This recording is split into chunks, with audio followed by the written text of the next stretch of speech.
India Pak വിഭജനത്തിന് മുമ്പ് കറാച്ചിയിൽ hotel നടത്തുകയായിരുന്നു ഹനീഫിന്റെ പിതാവ് അബ്ദുള്ള. ഈ ഹോട്ടൽ വിൽപ്പന നടത്തുന്നതിന് വേണ്ടിയാണ് 6 വർഷം മുമ്പ് ഭാര്യ ഹസീനയ്ക്കൊപ്പം ഹനീഫ് വിസിറ്റിംഗ് വിസയിൽ കറാച്ചിയിലേക്ക് പോയത്. എന്നാൽ വിൽപ്പന നീണ്ടതോടെ ഹനീഫിന്റെ തിരിച്ചുവരവും നീണ്ടു. ഇതിനിടയിൽ ഇവർക്ക് 2 കുട്ടികളും പിറന്നു.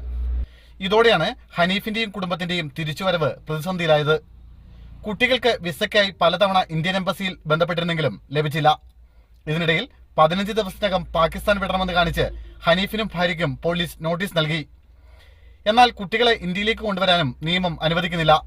ഇതിനെ തുടർന്ന് ഹനീഫും കുടുംബവും ഇപ്പോൾ കറാച്ചിയിൽ എവിടെയോ ഒളിവിലാണ്. മകന്റെ ദുരവസ്ഥയിൽ കണ്ണീർ വാർത്ത് കാത്തിരിക്കുകയാണ് പാനൂർ മാട്ടൂൽ പീടികയിലെ വീട്ടിൽ ഉമ്മ ആയിഷ. അങ്ങനെ കാത്തിരിക്കുക, പറഞ്ഞില്ല ഒന്ന് കാണാനില്ല, സുഖയില്ല. ഹനീഫിനെയും കുടുംബത്തെയും നാട്ടിലെത്തിക്കാൻ ഇന്ത്യൻ എംബസി അടിയന്തരമായി ഇടപെടണമെന്നാണ് ബന്ധുക്കളുടെ ആവശ്യം.